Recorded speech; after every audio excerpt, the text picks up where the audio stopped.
My name is Dick Winters, and I'm going to be 91 years old the end of this month. And where were you born? In Middletown, New Jersey, on Chapel Hill Road.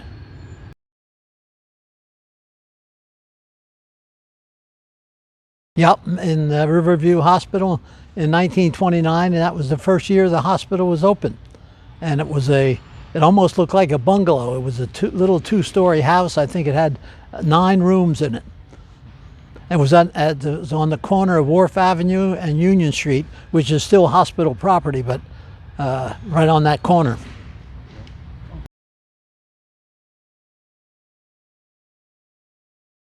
Well, my father was Carl Winters, and he was born in Lincroft, and his father owned greenhouses in Lincroft, right where St. Leo's Church is now, and they raised flowers. And my father and his brother used to take the flowers to the Middletown Railroad Station with a horse and wagon and put them on the train to go to New York. They didn't sell them locally.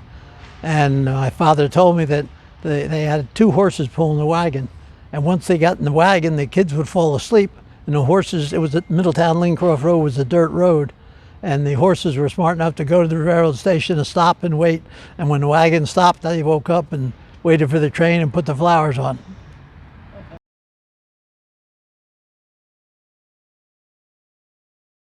Oh, she was a great gal. Her name was Elizabeth Walling, and her father, well, must have been a very smart guy. He was my grandfather. He and his brother Peter, who was an engineer, built an airplane.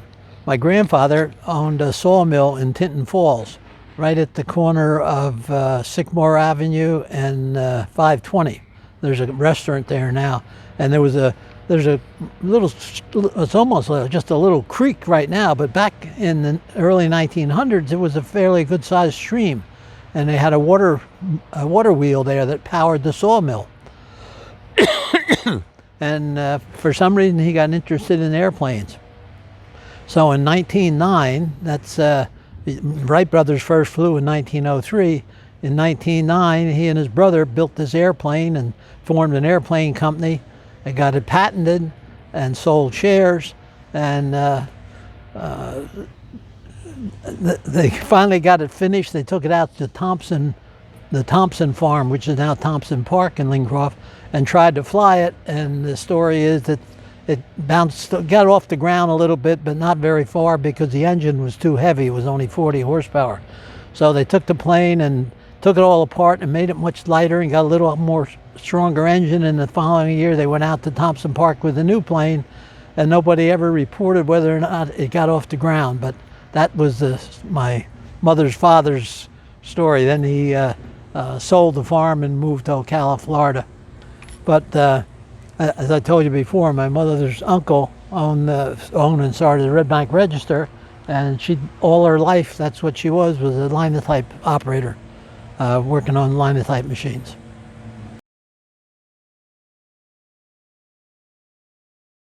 My grandfather came in 1897 and came from Germany, and he was a strict kraut. I tell you, my mother and father, well, I'll tell you how this happened. My uncle, I was telling Ray before, my uncle owned the Red Bank Register. He started it and owned it, and when my mother got out of high school, she went to work for him. I forget what she did in the first part of her job there, but later on she learned to operate a linotype machine. You know what a linotype machine is? Gray big thing with hot lead and made the slugs. So she learned to operate one of them. Well, my father, they were dating, and he didn't have a job, so she got him a job doing some odd work in the Red Bank Register, and he learned to operate a linotype machine. So they both ended up linotype machine operators. Well, then they both got an offer of a job in Rahway, New Jersey. I don't know how this happened, but with Quinn Bowden, which was a book publishing company for college textbooks. So they ended up, my father working nights and my mother working days. Both, and that's the way it worked out. So my grandfather came to live with us, and I was about 6 or 7 years old.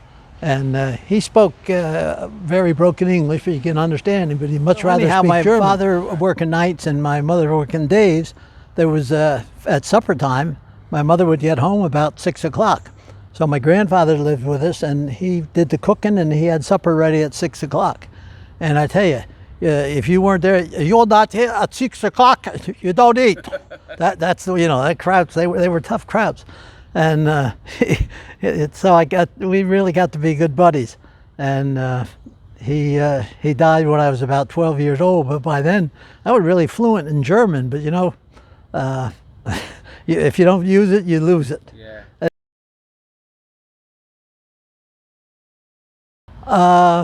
My grandfather, when he came, I think somebody had told him about you could get it. He was that's all he did all his life was raise flowers. And somebody told him that there were greenhouses in Lincroft. And that's why he came to Lincroft. And he got a job in these greenhouses. There were 4 greenhouses. And he worked there for, 10, 12 years. And the guy was retired, and my grandfather bought the greenhouses.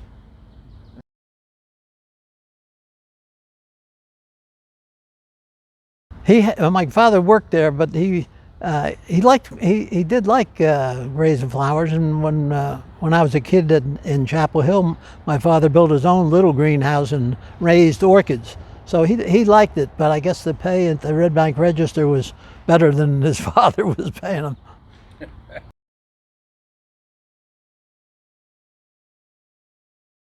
Lincroft Inn was Lincroft. The Lincroft Inn was the big thing. I mean, that's been there since 1692 or something like that.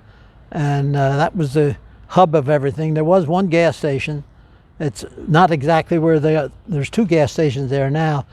This was a Esso station, and it was down closer to where those little shopping stores are now.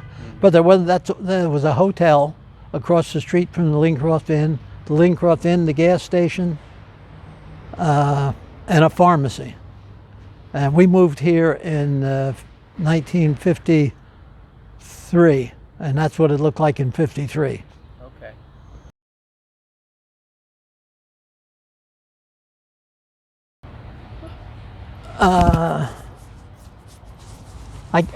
They were, I never asked them that question, why did you pick Chapel Hill? But I assume they were looking around for a place to live, and they must have found this for sale. It was 2 acres of a small house, 150 years old back then. And I know that they'd both lived out in the country when they were young, so I suppose that's why they picked Chapel Hill. And then they bought it and expanded it, made it about twice the size.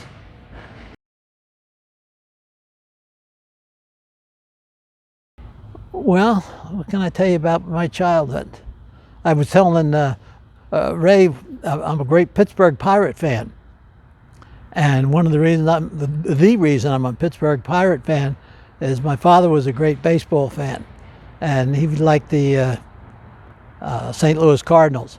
And there was a Class A baseball team in Red Bank, up near the corner of Route 520 and Shrewsbury Avenue, Newman Springs Road and Shrewsbury Avenue.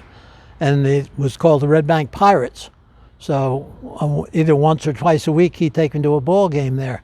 And I really, really liked it. And it was nighttime, of course, and it was a well-lit field. And the Pirates are always a pretty good team. And so when I got old enough to start looking in the paper, I saw Pirates, but they were Pittsburgh Pirates, so I started following them. So I've been a Pittsburgh Pirate fan ever since.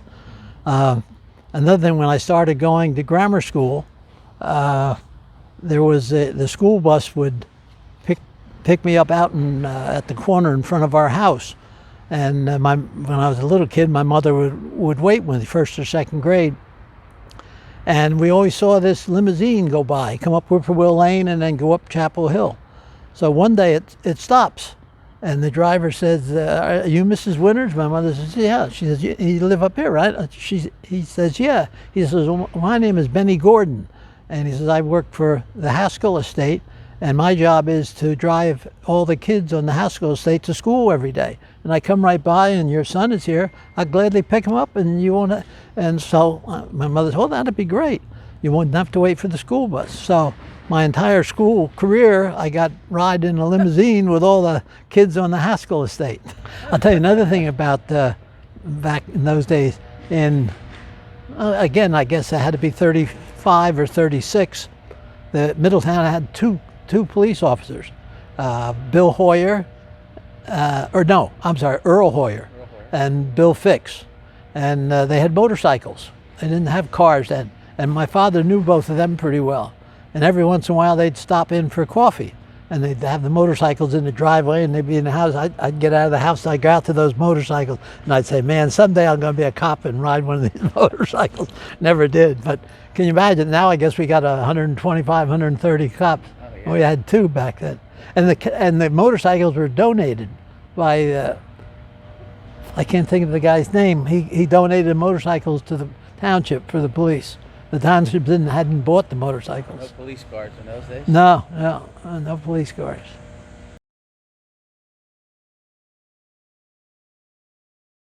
That was good going. And the Haskell estate, not many new people around ever heard of it or know what it is. But Amory Haskell was a millionaire a couple of times over. His family was in the gunpowder business. I guess they were competitors of DuPont, but they were in the gunpowder business and very well off. And over the years, he bought, and I don't know how many, it's got to be in square miles, not in acres, the property all the way from Chapel Hill Road going south to Cooper Road, and from Whippoorwill Lane going west to Sleepy Hollow Road. That's a gigantic piece of property. And that was his farm. It was called Woodland Farm. And he had racehorses. They raised racehorses there. And he must have had about 100 employees. And everybody who worked there had lived in a house that Amory Haskell owned. There must have been 30 or 40 houses there. And they got they also had a big dairy. They got their milk and their butter. And in the wintertime, they had a lot of ponds, 4 or 5 ponds. They would cut the ice in the ponds and store them in this great big ice house. And they put chunks of ice in there and put sawdust in between the layers. And they had ice all summer long. So that was the Haskell estate. And they had a son, Amory Jr. And I got to know him a little bit. Really, really a nice fella. And in, I guess it was the late 50s, he was in Florida, and they had a private plane, and the plane was bringing Amory Jr. back from Florida to Newark Airport, and it was a foggy night, and it crashed into a fuel tank in Linden in a tank farm, and crashed and killed him and burned up the tank. Amory Jr. Yeah, Amory Jr. Yeah.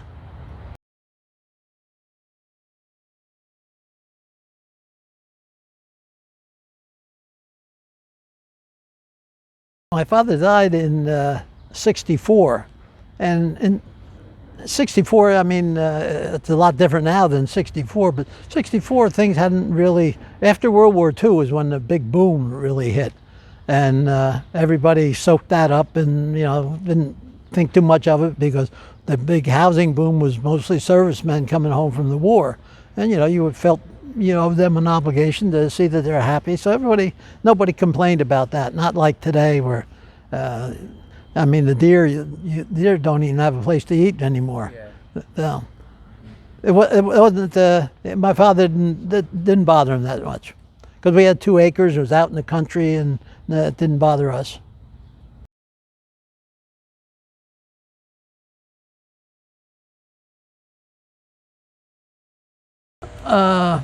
I always loved the equipment, and I can think about in 1941 and 42, they started to build the Navy Pier and or the Navy Normandy Road, and out in Colts Neck they built the storage facilities for ammunition, and the railroad tracks alongside of the road, and the ships would tie up out at the pier.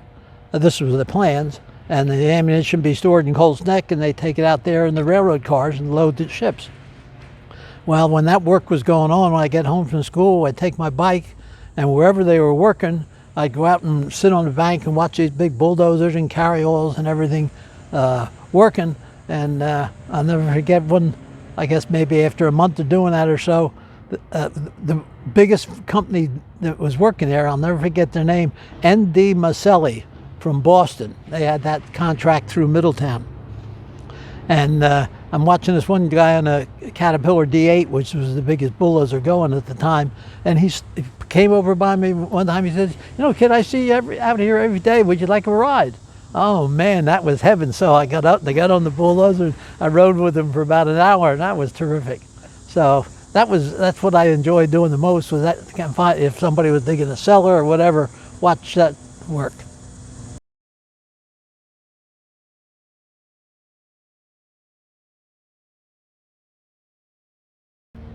If you're you're on Kings Highway, you come up Chapel Hill Road and make a right.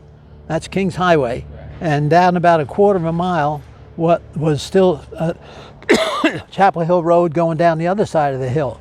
And the Navy took that property. And then down another quarter of a mile, they built a new road to take the place of that. It goes down to Hosford Avenue. That new road was Hosford Avenue? Yep. Oh, so that road wasn't there before? Okay. No. That's the one that runs alongside the high school? Well, the Hosford Avenue was there, but it tied in with Chapel Hill Road further down, which is on the Navy property now. So they built a new Chapel Hill Road going down there. I forget what they call that now, but that's new, you know. Yeah, right. Back then. Yeah.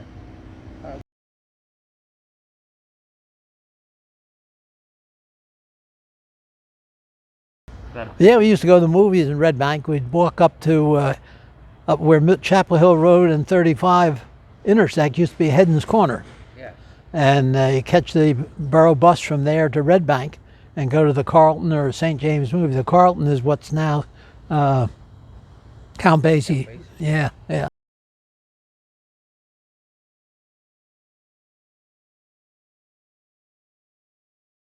Nothing there except one little store. O'Flaherty's was the name of it. And it's on the northeast corner of that intersection. It was a O'Flaherty's store. It was like a 7-Eleven today, but very much smaller, of course, but that type of store. And these two old Irish couple. And they had such a brogue, it was hard to understand. But you know, for a penny, you could get a little bag of candy back then. I guess this was 1940 or 41. My cousin, Thomas Walling, that's Sally Ann's brother. He was 2 years younger than I was, and we were real good buddies, and he stayed at my house. And we'd walk up to O'Flaherty's store and get candy or ice cream or something. And not walk, we were on our bicycles. And we went up to O'Flaherty's, I think we had an ice cream cone or something, and we're going back down Chapel Hill Road to go back to my parents' house, and we get 200 or 300 feet before Sleepy Hollow Road, and I hear this airplane. And I mean, it's loud, terribly loud. And I look up, and it's coming across from our left, and it's only about 150 feet, 200 feet in the air. It's a P-38. You know what P-38 is? A twin engine with a twin tail, the two Allison engines in it. Yeah, that's a decent size plane. Yeah, oh yeah, it's a big plane. And it goes right across Chapel Hill Road. And all of a sudden, it gets out of sight, and the engines stop. Nothing, no sound at all. And we're looking at each other, and all of a sudden there's this gigantic explosion. And smoke's coming up. So we go down Sleepy Hollow to Cooper Road, and kids see the fire and the smoke, and we make a left, and about 100 yards up Cooper's Road on the right-hand side, it was all open fields. He had crashed, right? And it dug a big hole, and everything's burning. And there's the parachute with that section of the guy's body, no top and no legs. I'll never forget that. When was that? 1940 or 41. So I went back in the newspapers, Red Bank Register, and it tells about the crash. And it was a sergeant flying it. Now, usually only officers flew, but in non-combat situations, they needed people to ferry planes around so bad, they let non-commissioned officers fly them. And they never knew what happened. So there were little pieces all over the place, so we each grabbed a little piece of the plane as a souvenir. And we went home, and we're down in my bedroom looking at the pieces, and a state police car pulls in the driveway. And we say, oh, somebody saw us take the pieces. Well, it was the state trooper. He didn't know where Cooper's Road was. He was headed, looking for directions. Yeah, looking for directions. But about 5 or 6 years ago, when I happened to find that article again in the file, I thought, gee, I wonder if those people that live, they get a house there now. So I made a copy of the article and I went over to the house and knocked on the door and told the fellow about it and gave him the article. He said, oh, thanks for letting me know. Because in his front yard is where that, I bet there's still pieces down under the ground someplace.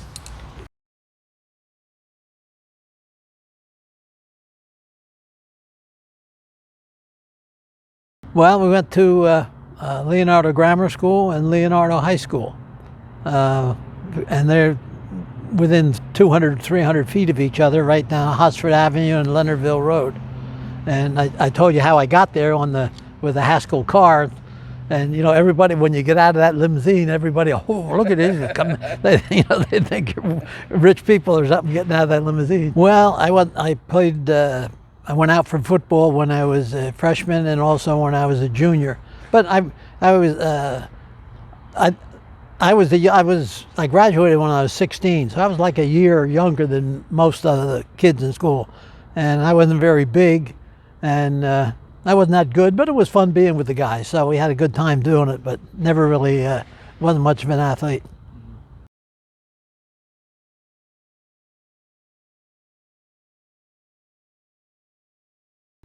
In 1944 and 45, the war was going on, and you could get a driver's license when you were 16. They called it a farmer's license because so many people were in the Army and the service, there was nobody left to drive trucks to the market. So I worked on Walling's Orchard, which is up in Chapel Hill, and they had a 37 Ford rack truck, and we took apples and peaches to the Newark Farmers Market. And I got a farmer's license, and we drive up to the Newark Farmers Market, and you back into the stalls, and the owner had said how much you have to get each bushel. Don't sell it any less than this. And all these buyers would come along and you'd try and negotiate with them and try and get the money that you're supposed to get for the peaches and the apples. And maybe you get a little bit more for the apples, a little bit less for the peaches, and you hope it balanced out. But that was the first job I ever had driving a truck, was at that farm. And then I enjoyed that so much. And right after the war ended in 45, the housing boom came along. And I mean, they were any place you looked, they were building houses. And guys with bulldozers were getting $200 to dig a cellar for a house. And the houses are small Cape Cods. Like a lot of them are still there on West Front Street, all those small homes. So my father and mother had saved money to send me to college. And I had applied at Rutgers and gotten approved, and I was going to be a civil engineer. So I see all the guys making, and you could dig a cellar and a half a day. That's $300. That's a lot of money back then. I mean, almost like a fortune. So I told my father, I says, you know, if I had the money, I'd buy a bulldozer and work a couple years and make a lot of money. But how about you give me the money that you saved? And, oh, no, you're going to school. You're not going to end up doing that. So that went on for a couple of months, and I guess he got so tired of me bugging him. He said, well, I'll make you a deal. I'll give you the money, and you have it for 2 years. Then you got to go to school. And in the meantime, you go to Monmouth Junior College at night for that 2 years and do whatever studies you need to be an engineer. So I said, well, if that's the only way I'm going to get a bulldozer, I'll do it. So he gave me the money, and I bought a used bulldozer from Mike Stavola, who just lived up the road about a half a mile. That's how I got to know Mike Stavola very well. So it worked out. It really worked out good. First year, man, you know, I made quite a bit of money. And then there was so many guys got the same idea I had. Sellers are now going for $75 a piece if you could do it. Maybe you had to do it for $65. So I told him, I said, no sense doing this anymore. So I sold the bulldozer and paid my father off. He said, now you're going to school. I said, you know, I'm not going to go to school. I love doing this kind of work so much. I don't want to go to school. And I did the 2 years I did Monmouth, I made out a lot better than I thought I was going to. But anyhow, so I signed up at the Operating Engineers Union Hall up in Newark. And they sent me to Heightstown, to Grandview Construction Company from Mount Vernon, New York. They were building a turnpike. And I got a job running the bulldozer with them. And I worked there for 2 years until the turnpike was done. They got a job in Albany. They wanted me to go up there with them. And by then I was married and had a child. And I said, no, I can't do that. So I went back to the Union Hall. And they sent me to, after about a week and a half, they sent me to a contractor out in Belmead, Hess Brothers. They were doing a job at the Veterans Administration Depot, doing paving and making site work for an expansion of that project. And there were two brothers, Bob and Bill. And it was a fairly small company, had about 25, 30 employees. Well, I started running the bulldozer for them and got to know the two brothers real well. I'm an only child, so they were almost like my brothers. So I worked there the rest of my life, 46 years. And I went from bulldozer operator to a foreman to a superintendent, the general superintendent, vice president of construction, and the last 10 years as the executive vice president of the company. So I had a great life. Oh,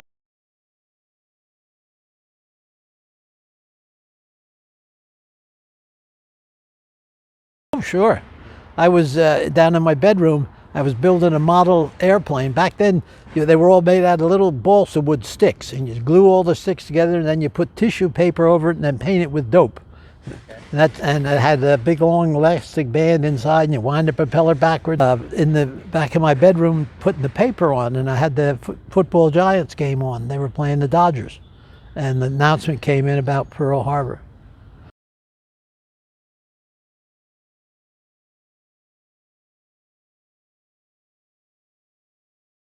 I only got in one game in my life. We used to play Rumson every Thanksgiving. That was the big game. And Arnie Truax was the coach. And it was at Rumson this year. I guess it had to be 45. And halftime the score was 52-0. We were ahead. So we put all the Scribinis in, and I got in for about 5 minutes to play. Oh, you did? Yeah, okay. yeah. That was a good team. Yeah. Yeah. Do you mind if I push you a question? Artie, tell us about Arnie Truax. He was the legendary coach, football, basketball, baseball, athletic director. He was a great coach, but I got off on the wrong foot.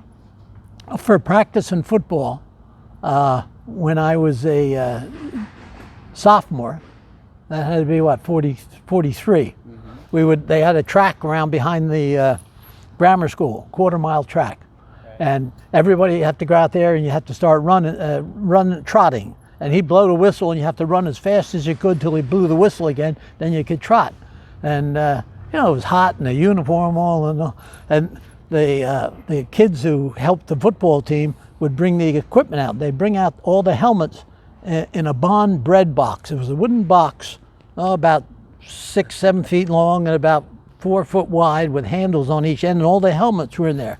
So when they brought that out, everybody grabbed their helmet, and they would always turn the box upside down, and it was alongside the track. So we're running, and man, it's hot, and he's blowing that whistle, and oh shit, man, I'm so I see the box coming up, and I'm in a whole bunch of guys. I said, I'm going to get under that stinking box, and in a whole bunch of guys, I get under the box, and I hear him going by. He always goes by. We did 6 times around, so. 5th timer, I hear him coming the 5th time around. So I pick the box up, and what do I see? 2 shoes sitting there right at the box. I picked the box up. Who is it but Truax? He said, you think you're pretty smart, don't you? Yeah. You get out there and you run the 5 laps on your own. Well, from that day on, he and I never saw eyes together. So the next, that winter, we used to have boxing lessons in gymnasium in gym time, and came to boxing. We put the gloves on, and he says, "Winners, you go with Bill." Well, I think Bill could have gone a couple of rounds with Joe Louis, because I got my hands up. He hit me in the nose about 4 times. My nose is bleeding, and Truax noticed up. He got even with me being under the box. He could be tough. I heard he. Oh yeah, could be tough at he times. was Did you tough. have him as a phys ed teacher too? Yeah, yeah. That's what That's when in the boxing was phys ed. Okay. Yeah, yeah. So I understand that he had an office up above the gym, that he had a window that looked Window, out on he, the gym. yep, he could watch. Yeah, Okay. yeah. And Mr. Blood, who was the chemistry teacher, he was an assistant coach. He was assistant coach. He used to be the head coach in the 1920s and 30s. Oh, was he? I didn't. Oh yeah, he was the head coach. He's the one they call the father of football in Middletown. What was he like? He was nice, good guy, very nice guy, very nice guy. In chemistry, he'd always go do everything he could to help you. He was a good guy, and his wife was a first grade teacher. We had her for first grade, and they had a son, Chippy, his name was, Chip. and he ended up on Broadway as an actor. Oh, that boy, yes. He Yeah, did. and I don't know whatever became of him or how famous he ever got. I kind of lost track, but Yes. yeah, they were a good, nice, very nice family. And then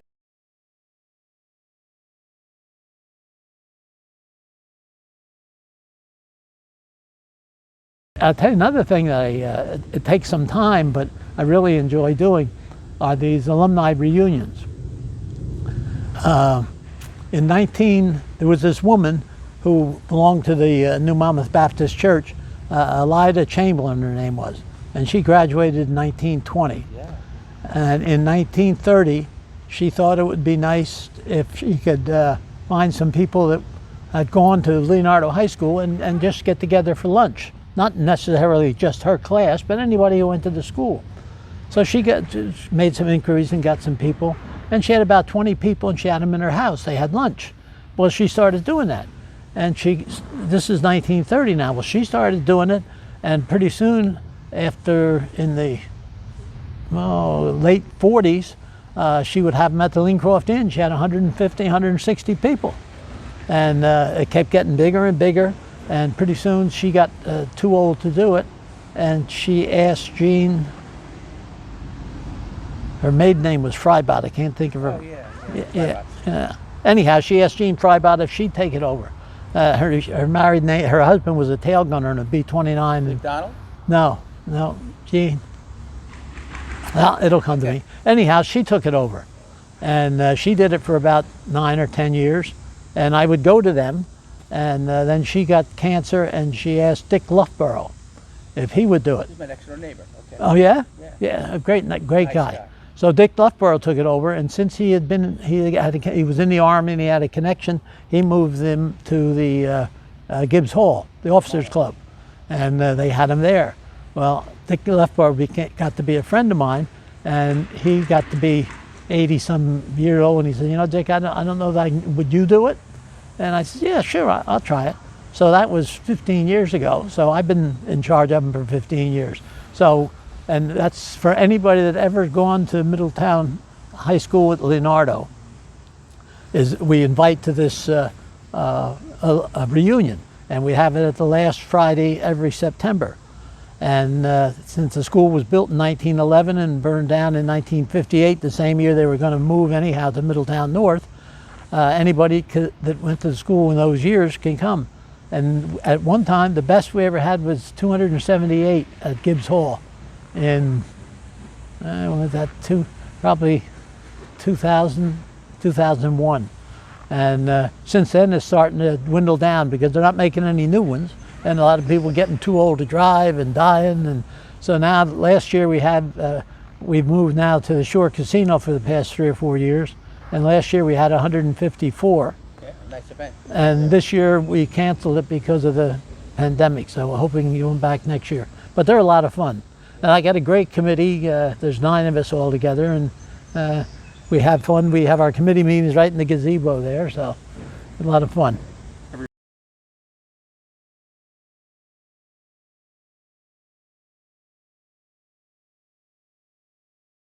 Yeah, well, I met her through a friend of mine who's married her sister. And we were married for 52 years, and we looked all over we wanted to buy a house and couldn't find a house that we could afford. This is we got married in 50. We lived with my parents and stayed with my parents in Chapel Hill. And we were out looking and looking and looking and couldn't find a house we could afford. So then we thought, well, maybe we'll buy just some land and build our own house. Maybe we can afford that. So another friend of mine knew a farmer out in Lincroft that wanted to sell a couple acres off his back part of his farm, and his name was John Diesick, and he owned 16 acres at the time.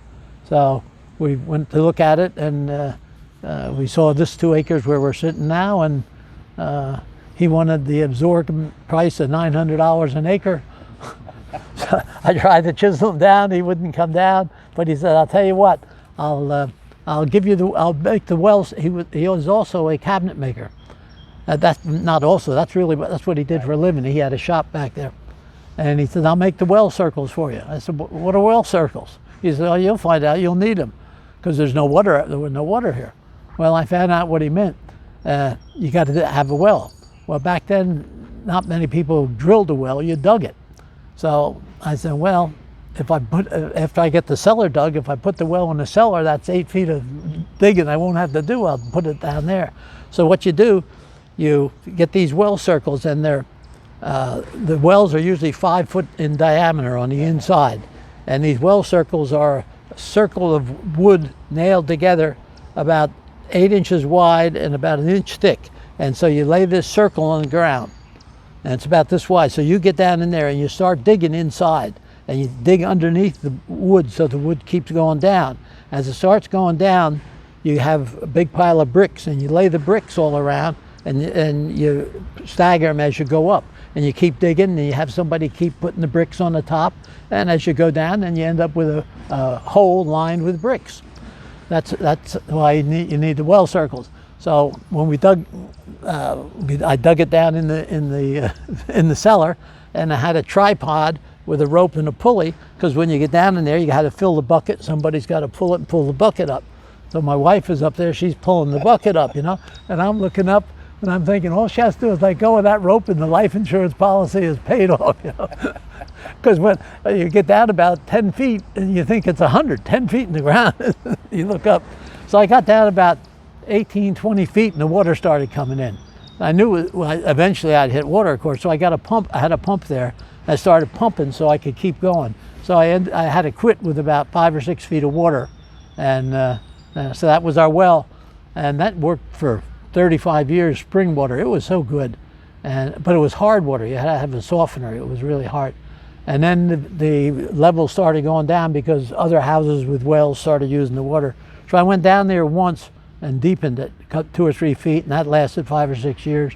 And but then I wasn't going down there again, so I had a well drilled, and that went down 190 feet to get decent water, deep. 190 feet? Yeah, it's right over there. And then when they finally put water in on the road, 10, 12 years ago, we did away with the well and use the well now just for the lawn.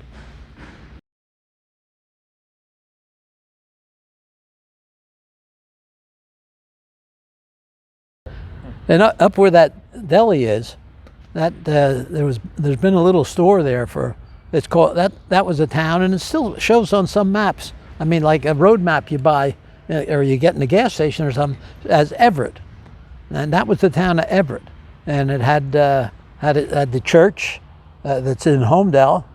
The building next to the store was a school, 2-room schoolhouse. Oh, really? Yeah. So that's a very old little settlement.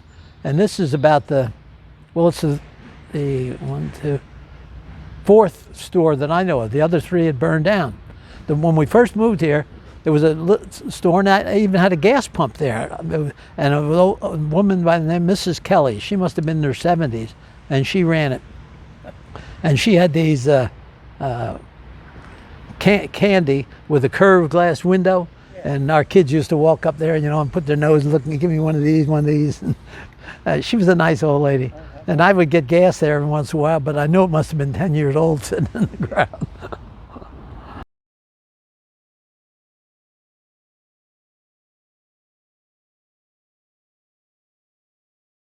Well, let me just tell you this. If I was ever lucky enough, I don't play the lottery, so I'm not going to win it, but if I did play it, and if I ever won the big lottery, $700 million, first thing I'd do, I'd buy up every one of those houses that Toll Brothers built, and I'd put the golf course back. Yeah. Not, I don't play golf, but right. It was so nice to drive in and see all the grass and so nice. Now nothing but big $1 million houses. And when they first started building those houses, they put up a trailer for the office. And every time I'd go by, there was always a bunch of cars there. One time I went by, there was only one car there. And this is 3 years ago.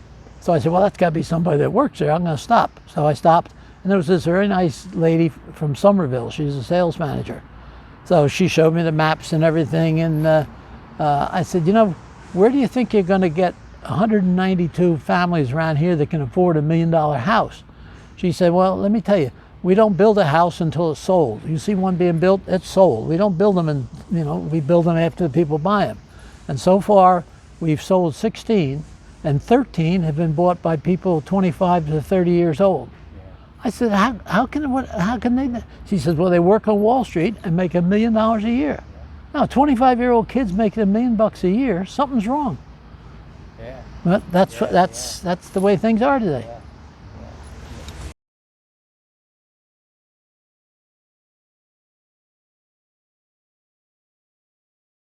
After my first wife died after we were married for 52 years. Well, I'll tell you how we met. We went through grammar school and high school together. Ellie McCandless, her name was. And after graduating high school in '46, she married a great guy, Ray Williamson. And I married a terrific gal, Dolly Kite.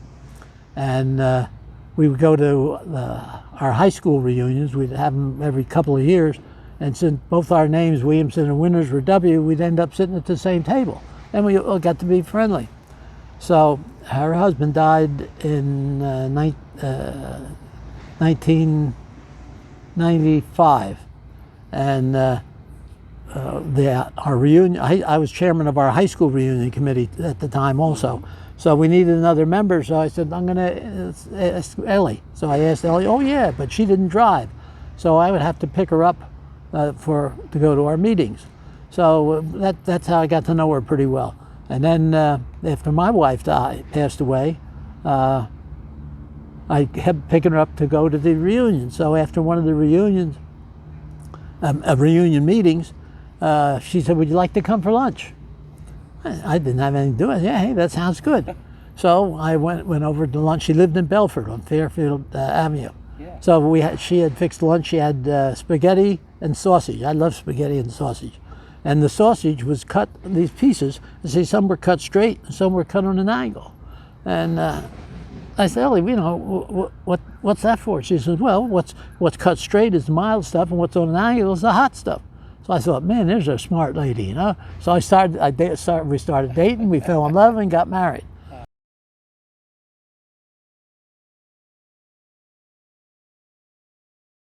Yeah, well, I remember my first look at a television.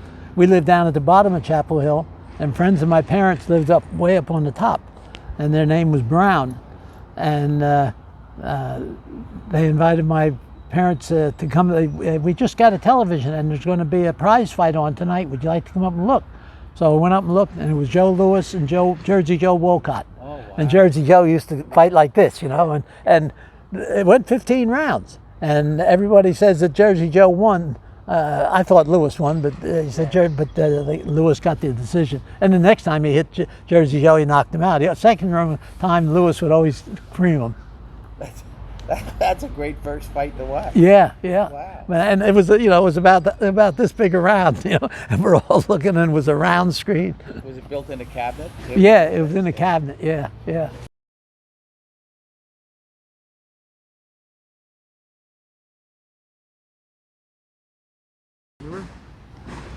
Force of habit.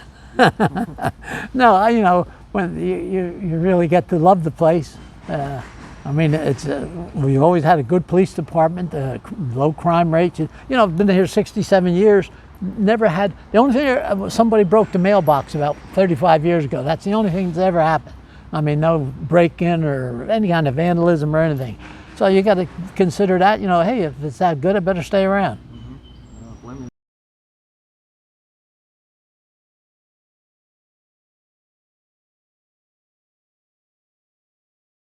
They're down at what they used to call Five Corners, Middletown, where the Dunkin' Donuts is there now.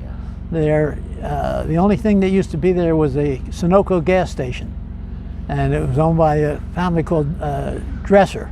Yes. Father and Jack was the son, and he ran it. And we used to hang out there as kids. Oh, that brings up another story, I'll tell you. My best friend, his name was Donald Chamberlain. He was in Roy McCandless's 48, 2 years difference than me, but we were only a year different in age. And we had about 6 or 7 guys that used to hang out there at the gas station, and all that kind of stuff. So Don Chamberlain started going out with this girl called Nancy Good. And boy, she was a very nice gal and beautiful, beautiful. Her father worked in the Red Bank post office. And she lived right on Route 35, about a half a mile north of Cooper's Bridge on the northbound lane. So Don says, I won't see you Saturday night, I'm going out with Nancy. Oh, okay, good. So he told me that in the middle of the week. So come Saturday night, we're down there at the gas station. Who pulls in but Don Chamberlain? I said, well, hey, I thought you were going out with Nancy. She decided she's going out with Harry Swartz. What do you mean going out with Harry Swartz? You had a date with her. Well, she changed her mind. Well, Harry Swartz is the doctor who just died. I sat next to him at the alumni. Okay, okay. So I said to the guys, I said, we can't let that happen to our buddy here. So we went and got spray cans of paint, and we went down there, and Harry Swartz had a 1941 black Ford four-door and was parked out. He was going to pick up Nancy Good. We got the spray paint. It was aluminum, and we gave that thing a paint job. And then we got in the cars and left. There was 7 of us. So, we're pretty proud of ourselves. We fixed Harry Swartz, right? Well, somehow or another, I don't know how the cop, Red Walling was one of the cops in. Another Walling. He wasn't related to my Walling, but anyhow, he was a detective, juvenile detective at the time. I don't know how he found out, but he found out that there was the guys that hung around Dressers that were the ones who painted it. And then because I questioned him, and one of them admitted or something. So he says, if you guys go down there and make restitution, I won't have you locked up. Oh, geez. So I had to get down and see both of them. They had that furniture store at the time, right on the highway. That's what the Swartzes did. Up as you come up towards Heading Corner, they had this furniture store. So anyhow, we had to agree to go let her get the car painted. So she had it repainted, $110.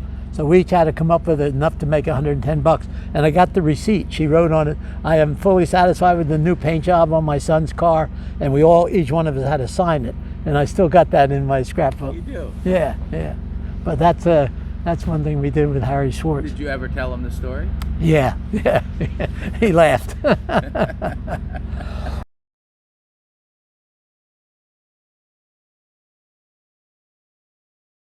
I got to tell you my outlook on life.